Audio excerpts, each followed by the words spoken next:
Bismillahirrahmanirrahim. Bismillahirrahmanirrahim. La haula wala quwata illa billahil aliyil azim. Qala musannifu rahimahumullahu ta'ala wa nafa'ana bi ulumihim amin ya Allah ya rabbal alamin. Allahumma shalli ala sayyidina Muhammad wa ala sayyidina Muhammad ila hadratin Nabil Mustafa Muhammadin sallallahu alaihi wasallam wa ala alihi wa sahbihi wa azwaji wa dzurriyyati wal anbiya'i wa mursalina wa ulai wa syuhada'i wa sholihin wa jam'il malaikatil muqarrabin wa khususan la rusyabil qari ajilani usun laru syedin Nabi Bakri wa Umar wa Usman wa Ali radhiyallahu anhum wa usun laruhi bapak ibat baru Jamil bin Aki Jamil wa usun laruhi Ki Haji Danawa bin Ki Haji Syafi'i wa usun laruhi Ki Haji Adang Barudin bin Ki Haji Acatap Sunja wa usun ilaruhi musan ibu kitab al-arba'in nawawi al-imam Yahya bin Syarifuddin an-Nawawi usulim wa pulima silsilatihim wal mu'minina wal mu'minat wal muslimina wal muslimat al-ahya'i minhum wal amwat lahumul fatihah. A'udzu billahi minasy syaithanir rajim. Bismillahirrahmanirrahim. Alhamdulillahi rabbil alamin arrahmanir rahim maliki yaumiddin iyyaka na'budu wa iyyaka nasta'in ihdinas siratal mustaqim siratal ladzina an'amta 'alaihim ghairil maghdubi 'alaihim waladdallin. Ighfir lana. Amin. Bismillahirrahmanirrahim. Urang lajengkeun kana pangaosan kitab Al-Arba'in Nawawi anu kitabna mangga buka halaman 20 genep ayeuna bagian hadis anu ka-13na. Hadis 234 genep 7 8 9 10 11 12 atos aya di playlist kitab Arba'in Nawawi tinggal ka playlist. Ayeuna ka-13 na bismillahirrahmanirrahim. Al hadisu asali sa'asaro takdiruhu huwa al hadisu asali sa'asalo asaro huariya al hadis wasali sasalo eta hadis anu ka 13na. An Abi Hamzah Anas bin Malikin katampiti Imam Abi Hamzah Anas bin Malik radhiyallahu anhu radiya takdirhu radiwa radiya moga-moga migarido saha Allah Gusti Allah anhu kaya Anas bin Malik. Anas bin Malik teh saha atuh khodimi Rasulullah sallallahu alaihi wasallam anu janten khodamna Kanjeng Rasul sallallahu alaihi wasallam tegasna tukang pelayan atawa pembantuna Kanjeng Rasul anu ngabantu ka Kanjeng Rasul sallallahu alaihi wasallam. Annin Nabi sallallahu alaihi wasallam katampiti Kanjeng Nabi Muhammad sallallahu alaihi wasallam qala ngadawuh ya Kanjeng Rasul sallallahu alaihi wasallam la yu'minu kana basa la yu'minu la yu'minu henteu beriman saha ahadukum salah sahijina ti aranjeun kabeh hatta yuhibbu sehingga mikaresep ya had li akhihi ka kadulurna ya si ahad mategesna kana perkara yuhibbu anu mikaresep ya si ahad li nafsi pikeun awakna ya si ahad. Rawa ngariwayatkeun hu kana ieu hadis Al Bukhari Imam Bukhari wa Muslimun jeung Imam Muslim. Jadi ente disebutkan ye beriman salah sahiji aranjeun kabeh sehingga kudu mikaresep anjeun. Jadi pikaresep urang teh anu pikaresep ku urang teh kudu dibikeun ka dulur urang kitu. Anu dipikaresep ku urang teh ulah didar sorangan tegasna kudu share atau berbagi ka dulur urang teh.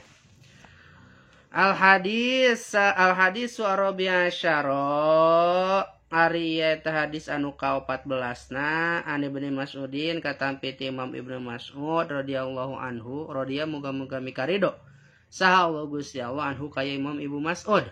Qala ngadawuh ya Imam Ibnu Mas'ud qala kana bahasa qala ngadawuh sa Rasulullah wasallam Kanjeng Nabi Muhammad sallallahu alaihi wasallam la yahillu kana bahasa la yahillu.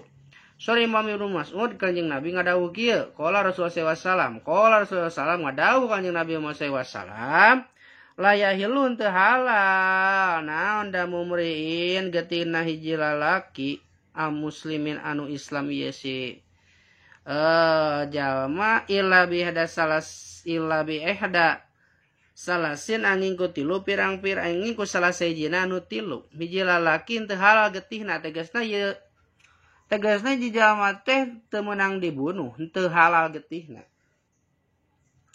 kecuali nu tilu halal getihna. Asayabu zani asayabu tegasna nu kahijina wewe atawa lalaki anu geus pernah kawin berarti randa atawa duda azani anu jinah ieu si sayab wa nafsu bi nafsi jeung kaduana ngagantian lah awak nafsu jeung kaduana ngagantikeun nafsu tegasna awak-awakan binafsi ku awak deui. Jadi ngabunuh, lamun dibunuh deui gitu. Kisosna teh atau hukumanna teh. Lamun jeung Islam mah wa tariqul dinihi jeung katiluna ninggalkeun agamana ieu si jalma al mufariqu anu misahkeun lil jamaati ti jamaah tegasna kaluar di Islam. Berarti teh kafir teh kalau di Islam teh kufur. Eta getih lalaki anu halal dibunuh menurut rawahul Bukhari wa Muslim. Rawa ngariwayatkeun hukana hadis al Bukhari wa Muslim jeung Imam Muslim. Ya mana saya hukum. Jadi hukumna di Indonesia mah dipakena adalah hukum Pancasila teh UUD 1945. Al-hadisul khamisasaro ari hadis eta anu ka-15 an Abi Hurairah katampi ti Imam Abi Hurairah tegasna nu salah sahijina anu tilu tadi lamun dibunuh teh mah cek Islam teu naon teu dosa gitu. Tetapi lamun menurut negara mah pasti dihukum, lamun orang dibunuh mah bunuh deui gitu. Tah ngabunuh dibunuh deui teh urang bakal dihukum balas dendam gitu teh. An Abi Hurairah katampi ti Imam Abi Hurairah radhiyallahu anhu muga-muga mikarido sawu Gusti Allah anhu kaya Imam Abi Hurairah anna Rasulullah sallallahu alaihi wasallam kana yen sanyanya Rasulullah sallallahu alaihi wasallam. Qala eta ngadawuh ieu Kanjeng Rasul sallallahu alaihi wasallam man kana basaman. Man ari sahaning jalmana kana eta anu bukti ieu si man yu'minu eta beriman. Ieu si man billahi ka Gusti Allah taala. Wal yaumil akhir jeung beriman tegasna percaya kana poe akhir pal yakul mangka kudu ngomong ieu si jalma khairon kana anu alus-alus ao atawa lamun teu bisa ngomong kana alus-alus liasmut mangka kudu cicing tegasna tong ngomong ieu si jalma. Waman jeung ari saning jalmana kana eta nu bukti ieu si jalma yu'minu eta beriman ieu si jalma billahi ka Gusti Allah taala wal yaumil akhir jeung beriman kana poe akhir lamun mah si jalma beriman ka Allah jeung kana poe akhir pal yukrim mangka kudu ngamulyakeun si jalma jarohu ka tatanggana si jalma.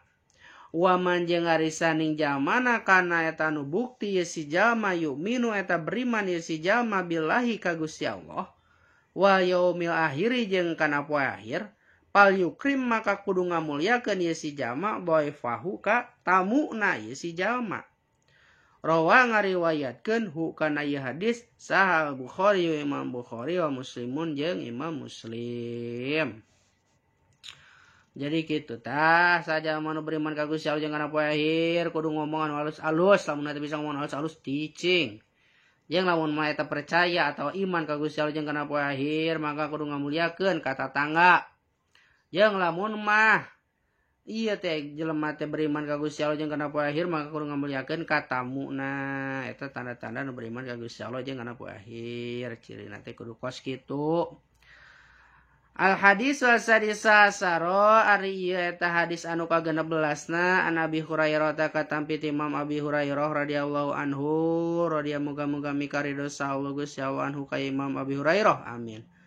Ana rajulan kana yen sanyanyana hiji lalaki qala yang ngadawuh si rajul lin Nabi sallallahu alaihi wasallam ka Kanjeng Nabi Muhammad sallallahu alaihi wasallam ausini kana basa ausini hoyong teuing di wasiatan ka muga-muga ngawasiatan Gusti ni ka abdi cek si lalaki teh qala ngadawuh Kanjeng Rasul sallallahu alaihi wasallam latagdob kana basa latagdob ulah gede ambek anjeun parod dada tuluy ngabulak balik Kangjeng Nabi miroran kalawan balikan qala anu ngucap ieu Kangjeng Nabi la takdob ulah gede ambek anjeun gitu maksudna mah. Rawa ngariwayatkeun hukana ieu hadis al Bukhari Imam Bukhari. Hadis wa sabi'asara wallahu a'lam bissawab sakitu heula.